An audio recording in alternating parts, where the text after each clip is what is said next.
여전도 혼신 예배로 드리는 오늘은 독일의 어머니의 날이죠. 세계 많은 나라들이 어머니 날을 오늘로 기념합니다. 반면에 아버지의 날을 기념하는 나라는 그렇게 많지가 않는 것 같습니다. 어버이날 애창하는 노래 제목이 어머니의 은혜라는 곡입니다. PPT 보시면 어머니의 은혜라는 노래가 여러분들이 늘 잘 아는 그 노래이죠. 보통은 1절과 2절까지만 알고 있는데 본래 3절까지 있는 우리 예전 찬송가에 수록된 99장에 수록된 곡이라고 합니다. 감리교 감독이셨던 윤춘병 목사님이 작사하셨고 박재훈 목사님께서 곡을 붙이셔서 불려지게 됐는데 나중에 3절 가사를 제외하고 초등학교 교과서에 실리면서 많은 사람들이 부르게 됐다고 합니다. 가사에 보면 높은 하늘과 넓은 바다보다 높고 넓은 것이 낳으시고 키우시며 바른 길로 인도해 주시는 어머니의 은혜라고 이야기합니다. 저 위대한 산과 바다조차도 도저히 넘볼 수 없는 어머니의 사랑은 거룩한 사랑입니다. 그래서 시인은 날마다 주님 앞에 그 사랑의 어머니를 주신 은혜를 감사드리자라고 고백합니다. 아마도 아버지 날보다 어머니 날이라고 하는 이유가 어머니는 생명을 품어서 세상에 보내는 통로가 되기 때문인가 싶습니다. 세상의 모든 어머니들은 위대하며 거룩한 사랑의 결정체인 것 같습니다. 모든 어머니들의 은혜에 감사와 축복을 전합니다. 오늘 본문 마태복음 21장은 예수님께서 6월절 명절을 맞이하셔서 예루살렘 성으로 들어가시는 사건을 기록하고 있습니다. 모여드는 사람들은 종려나무 가지들을 흔들며 메시아 예루살렘 입성을 축하합니다. 그리고 승리의 노래를 불렀습니다. 성전으로 들어가신 예수님께서 성전 안에서 매매하는 모든 사람들을 내쫓으시고 돈 바꾸는 사람들의 상과 비둘기 파는 사람들의 의자를 둘러부셨습니다. 그리고 제사장들과 상인들을 향해서 호통치시면서 말씀하셨습니다. 기록된 바 내 집은 기도하는 집이라 일컬음을 받으리라 하였거니 너희는 강도의 소굴을 만드는도다. 예수님께서 성전을 정결케 하시자 예수님 앞에 맹인과 전원자들이 나와왔습니다. 예수님께서 정결케 하시고 맹인들과 전원자들을 만나신 곳은 이방인의 뜰이라는 곳입니다. 이방인의 뜰을 지나야 비로소 하나님께 제사를 드리는 제단과 성소 그리고 지성소가 나옵니다. 맹인과 전원자들 각종 질병 있는 사람들은 부정하다라고 생각되어져서 거룩한 곳인 성전에 들어갈 수가 없습니다. 그래서 그들이 갈 수 있는 최대한은 바로 이방인의 뜰입니다. 그들이 이방인의 뜰에 있는 이유는 한 가지입니다. 하나님께 제사를 드리기 위함이 아니라 구걸을 하며 생계를 유지하기 위함입니다. 그런 그들이 성전 안으로 들어갈 수 있게 되었습니다. 예수님께서 그들의 질병을 고쳐서 온전케 하셨습니다. 성전에 들어갈 수 없고 하나님 앞에 설 수 없는 사람들을 예수님의 권능으로 온전케 하셨습니다. 그리고 성전 안에 하나님 앞에 나아올 수 있게 하셨던 것입니다. 예수님의 권세는 바로 메시아의 권세입니다. 왕으로 오신 예수님의 권능은 부정함으로 하나님 앞에 나올 수 없었던 사람들을 구원하셔서 정결케 하셨고 그들을 하나님 앞에 나아갈 수 있도록 만드셨던 것입니다. 이 일이 있은 이후에 예수님께서 다음 날 가까운 마을 베다니에서 주무시고 이른 아침 예루살렘 성으로 들어오셨습니다. 이른 새벽 예루살렘 성 안에 들어오신 예수님께서는 배가 고프셨습니다. 주위를 둘러보시다가 잎이 무성한 무화과 나무를 발견하셨습니다.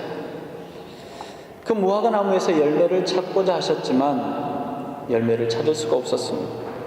예수님은 그 무화과 나무를 저주하셨습니다. 무화과 나무가 곧 마르고 죽게 되었습니다.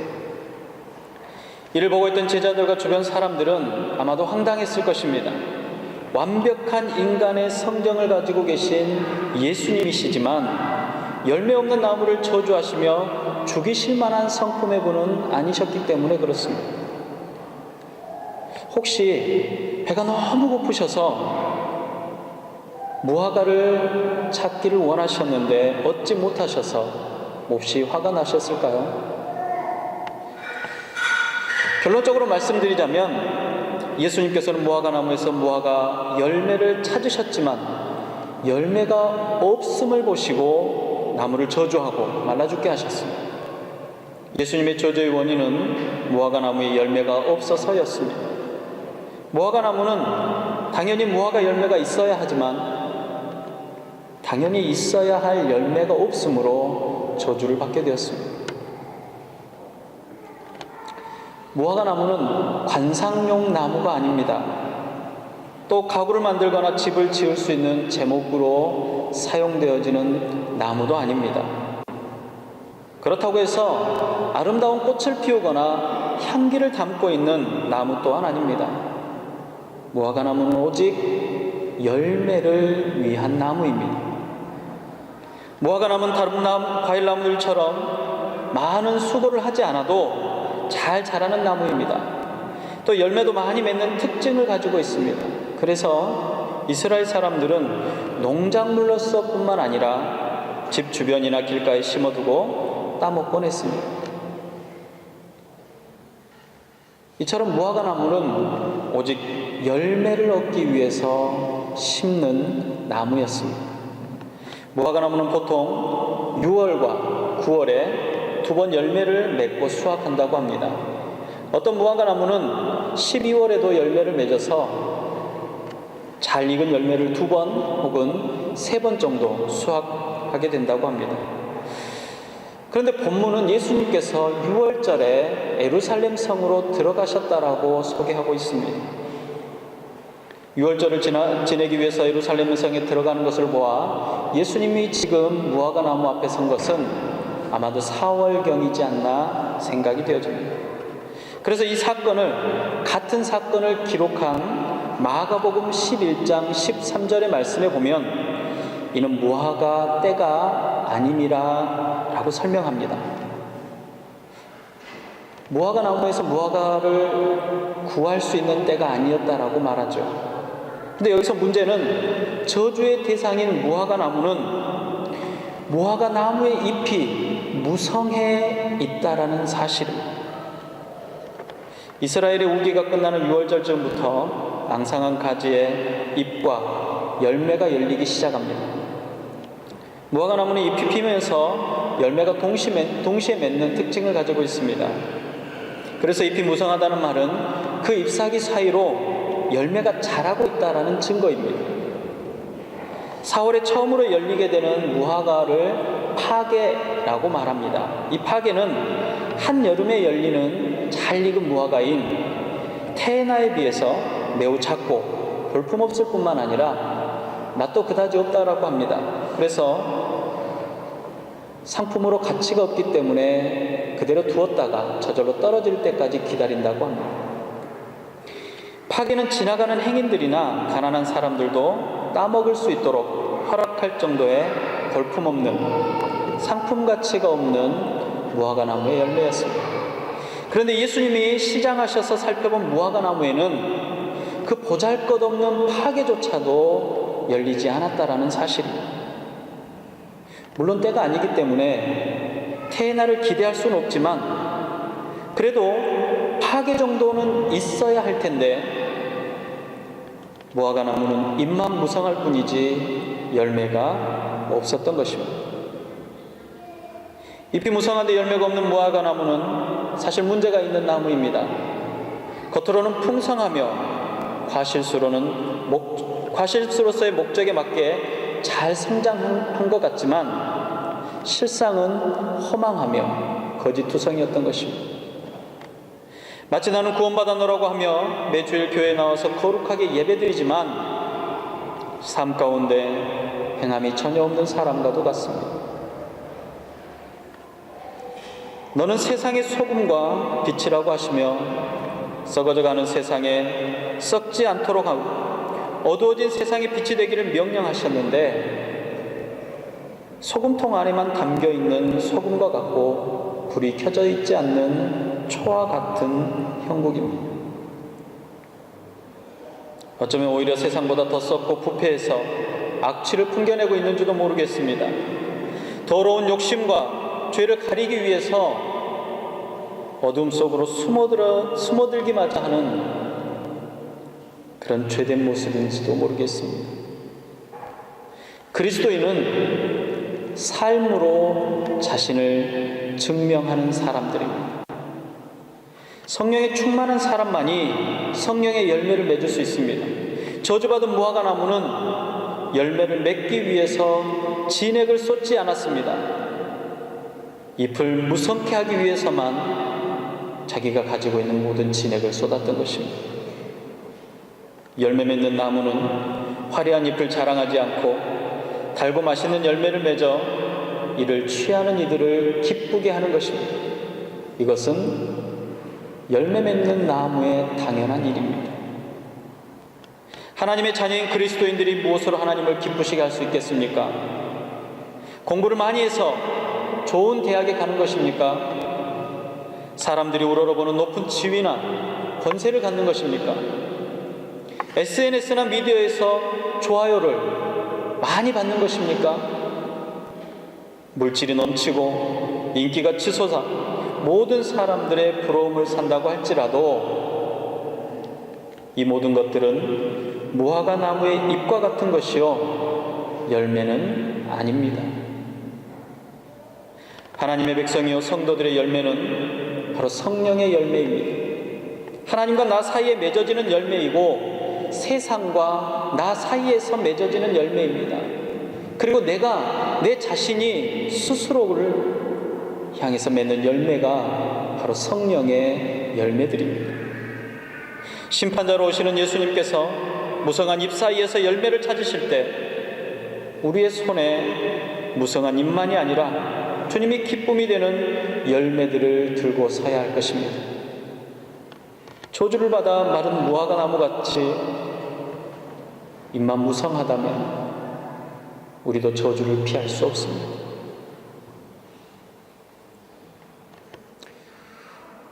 저주받아서 마른 무화과 나무는 길가에 서 있었던 나무입니다. 그 나무가 길가에 있지 않고 산속이나 경작지에 있었더라면 사실 예수님의 저주를 피할 수 있었을 수도 있습니다. 길가에 자라는 나무는 다른 곳의 나무들보다 더 중요한 역할이 있습니다. 유대인들의 관습에 따르면 길가에 있는 나무는 개인이 소유가 아니었습니다. 길가에 있는 무화과 나무는 가난한 자의 양식이라고 불릴 만큼 주인이 따로 없었습니다. 그리고 누구나 그곳에서 열매를 따서 먹을 수 있었습니다. 가난한 사람들과 길을 가다 시장한 사람들이 아무런 고민 없이 스스럼 없이 따먹을 수 있는 그것이 바로 길가에 심겨져 있는 무화과 나무였습니다. 그런데 가난한 자의 양식이 되어야 할 무화과 나무가 아무런 역할을 하지 못하고 잎만 무성합니다. 여러분, 길가는 개인적인 장소가 아닙니다. 공개적인 장소입니다. 잎이 무성하고 열매가 없다는 것은 우리에게 예수의 이름은 있지만 그리스도의 향기와 열매가 없다라는 것을 말하고 있는 것입니다. 저나 여러분 모두는 공개된 모든 장소에서 그리스도인으로 살아갑니다. 저희 친구들은 저를 보면서 어이 예수쟁이 라고 부릅니다. 맞습니다. 저는 예수쟁이입니다. 모두가 아는 예수쟁이입니다. 하나님께서 세상에 특별한 목적을 두고 길가에 세우신 예수쟁이입니다. 가난한 사람, 아프고 외롭고 힘든 사람들이 위로받고 힘을 얻을 수 있도록 길가에 세워둔 예수쟁이, 자기 자신의 욕구만을 위해서 발버둥 치는 사람, 가난하고 아픈 이웃들과 고통에 신음하는 이웃들에게 무관심한 사람들은 예수님의 분노와 저주로부터 자유로울 수 없습니다. 그가 차라리 길가에 심겨져 있지 않았더라면, 차라리 예수쟁이라는 이름표가 없었더라면 예수님의 진노와 심판을 당하지 않을 수도 있었을 것입니다.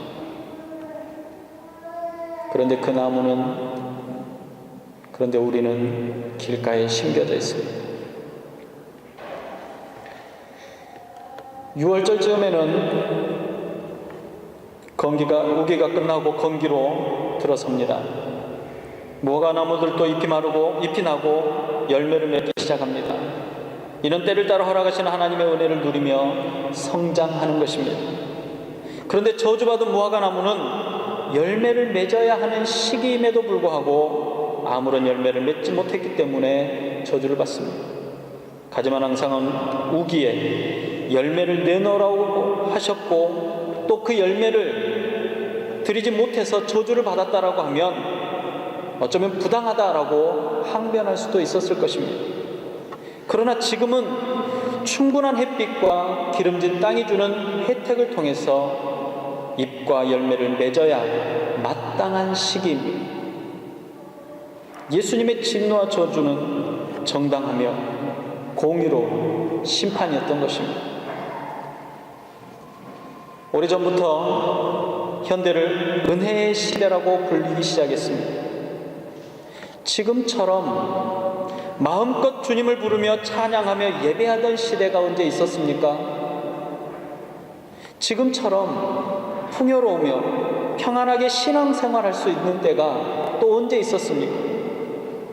우리 믿음의 성도들은 열매를 맺어야 할 때를 살고 있습니다. 실로 우리는 심판의 주님이 오시는 때가 가까이 와 있음을 기억해야 합니다. 주님께서 우리에게 열매를 찾으실 때 드리지 못한다면 우리에게 허락되어진 은혜를 거두어 가실 것입니다. 무화과나무가 잘 자라고 좋은 열매를 맺을 수 있도록 허락하신 땅은 더 이상 영양분을 주지 않을 것입니다. 더 이상 갈증을 해결할 수 있는 수분을 허락하지 않을 것입니다. 하나님께서 얼굴을 돌리시며 저주를 내리실 것입니다. 예수님의 진노와 저주는 예수쟁이로 길가에 서 있는 성도들에게 허락하셨던 은혜와 복을 거두어 가실 것입니다. 이것이 바로 종말의 심판입니다. 사실 이 저주받은 무화과나무는 이스라엘에게 경고하시는 예수님의 메시지였습니다. 하나님의 선택받은 민족이요 축복의 민족이 바로 이스라엘 백성입니다.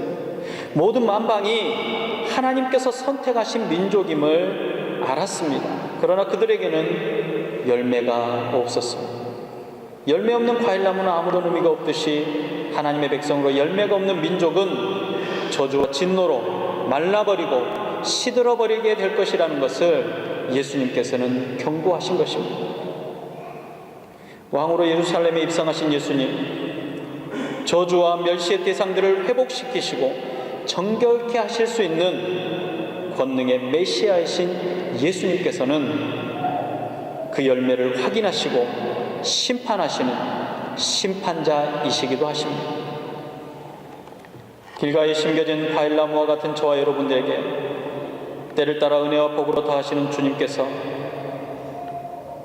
장차 오게 될 심판의 날을 대비하라고 말씀하십니다.